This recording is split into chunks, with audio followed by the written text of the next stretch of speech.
Hello, Perfect Death, Ryan Chiswick here. Don't mind my strange orc hero gear. I was messing around in ET killing or at least getting a boss to kill itself by transforming into orc hero because I have pretty good damage reflect gear. So I figured, hey, I should probably do a video showcasing some of the benefits, the pros, cons, and uses for having a reflect build, if you will. So let's talk about it while I'm farming Christmas cookies.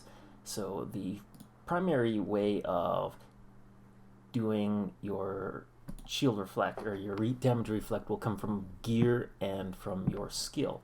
So I'll start with just the skill first of all, which is the paladin skill reflect shield. Reflect shield will do a 35% reflect of melee attack only. And so ranged attack won't affect this, only melee attack, and this only works within 1 meter range. It doesn't say that here, but a skill like shield chain or shield boomerang, if you hit somebody really close, then the reflect will happen. If you hit somebody far away out of the 1 meter range, then it will not work. So melee range, or at least like auto attack range, is about 1 meter. Same with a skill like taunt, for example. So if I were to see here, I can't quite taunt him yet. Not yet. And then there we go. So I'm right about here, I'm basically in range.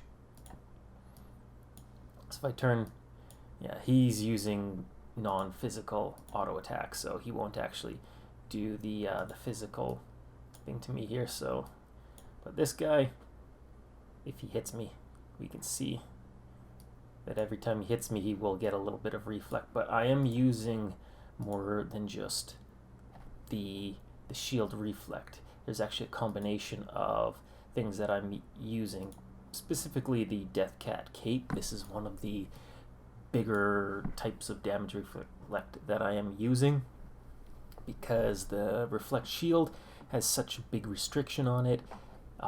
You want to supplement your reflect when you are building your character to be more reflecty, I guess you could say. So with the Death Cat Cape, you will receive a 5% melee damage reflect just for being a swordsman, merchant, or thief. And if it's a plus 10, you will get a 15% damage reflect. And this 15% works for both ranged and melee reflect. So in total, if you have a plus 10, you will do 20% melee reflect and 15% ranged reflect. The other piece of gear that you can use, it's not gear, it's a card. The High Orc card, when you are suffering an attack, this works for both ranged and physical, and this will work at all ranges as well, just like the Death Cat Cape.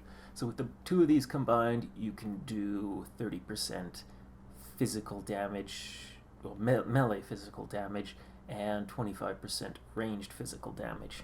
If you wanted to reflect magic, then the Sacred Mission is one piece of gear that if you have your shield reflect on, for every one refine, you get 1% magic damage reflect. But I'll show that in a bit, how that functions with the shield reflect skill. It's not restricted by range.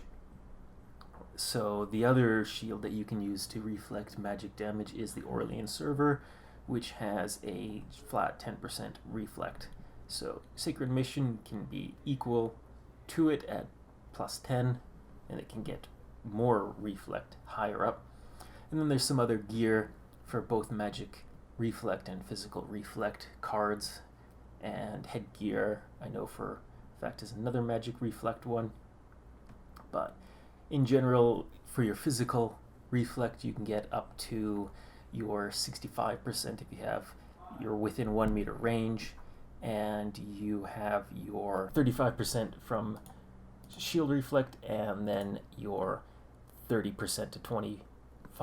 So you can bounce between a 60 to a 65% damage reflect. That makes it a lot more convenient for you to essentially be like a porcupine or a pufferfish. You want people to not hit you.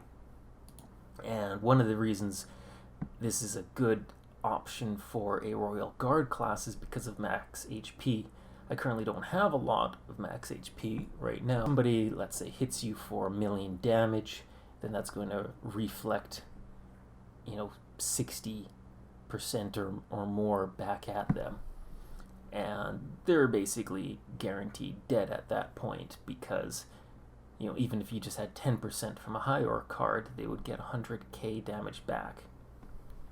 With magic, that functions the same. Somebody comes up and hits you with a Tetra Vortex and they hit you for 1,000,000 damage, then they're going to take, like 10% damage back if they're running a Orlean server. So there's some use to it. It makes it risky to use high damage skills. One of the drawbacks of a reflect build is that if you are facing a large number of people and they're all hitting you for smaller amounts of damage, then that spreads out the amount because you're essentially fighting other people with your HP pool. So the more HP you have, the more damage you can reflect.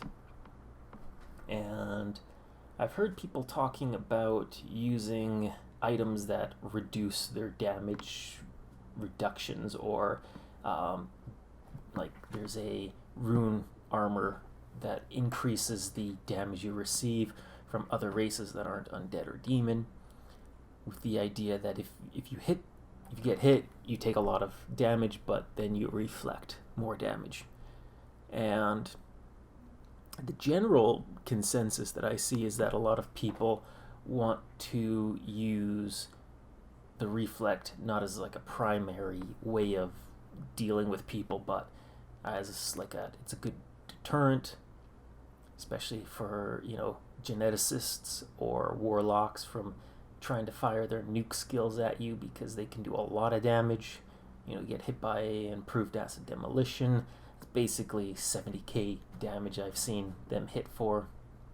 So this is a very effective way of dealing with that, at least to deter them, to make them think twice if they see a Royal Guard, that they don't want to just hammer you with their highest damaging skill. One of the other disadvantages of a reflect build is, of course, somebody does hit you with a really strong skill, they die, they then get revived by a priest. I've had that happen a lot where, I eat a big shot, the guy dies, but then he gets revived right away because there's a priest around. So at least then it gives you a bit of breathing space to, try and maybe hunt the priest down, because then the priest is on a cooldown after using resurrection. I want to demonstrate the Sacred Mission's damage reflectability here. With this skill, if I don't have reflex shield like I have right here, there's no damage that's being reflected back onto the wizard. And so when I do use reflect shield, and I should end up reflecting 8% of the damage that I've received, and with that he will take back a tiny bit of damage. I have a lot of resistance, but you can see there he's taking a very small amount of damage back, and then a surprise warlock decides to show up. And so here we can again see some of the more practical uses of it. I have a lot more HP, so even though I'm only reflecting about 8% of the damage that he's doing to me, he's still taking like 12k hits, and we're going down at about the same percentage of HP. So it's reasonable to assume there that he is about 8% of my max HP, because if he's only damaging me for 8 and he's getting 8% reflect back and we both die at the same time, then yeah, he's got about an 8% of my HP. And that's kind of how you consider building a reflect build, at least one method of it. One method is, another option is that you want people to die from hitting you, so you want them to overkill as much as possible. So if you have you know, 1 million health and somebody hits you for 1 million damage, then yeah, but if you can get them, you're gonna die. But if you can get him to hit you harder, then that just means more damage reflected back. Another thing to also consider is that there's death blow foods. So with a death blow food, if somebody hits me for like 1 million damage and I only have 500,000 health, then I'll still survive if I have a death blow that's not on cooldown. And that means that I'm still going to deal, reflect back 500,000 extra damage than from the overkill of it. So it is a pretty useful option if you're facing people who are way stronger than you and they just hit like a truck and you don't have much option. That's generally why I picked up with this build in the first place, because I have a heal build, and because I run this heal paladin build, I would just heal myself if I survived from the damage, and that essentially acted as a way to extend my HP. So that's another option that you can take with this particular build, but I do see it being used a lot in certain ways. If you wanted to go for like a full damage reduction build, it's still pretty good to have some of these options. I know that the Death Cape will receive some upgrade tiers that will improve its performance, not for damage reflect, but it will give you extra HP, and also I can improve my Sacred Mission to do more magic damage reflect, things like that. Now, the ways to avoid suffering from damage reflect, there's quite a few options now that episode 4 is out. In particular, things like Mana Trap or Guillotine Crosses, Poisonous Fog. Those two skills are very good at doing damage that avoids damage reflect. So Mana Trap, you can stand in it all day, it won't reflect any of the damage back to the Shadow Chaser. And Poison, if you get poisoned, then that's just a damage over time that you will receive, and Royal Guard are particularly vulnerable to percent HP based damage over time debuffs like poison or bleed, due to the very high maximum HP that we tend to get. So I think that'll cover it for now. Maybe I'll do some more practical demonstrations of a reflect build, but in general it's just try and stand on top of people who are a very big threat and just essentially dare them. Just dare them, hit me, because they'll die. So that'll be it for this video. Take care.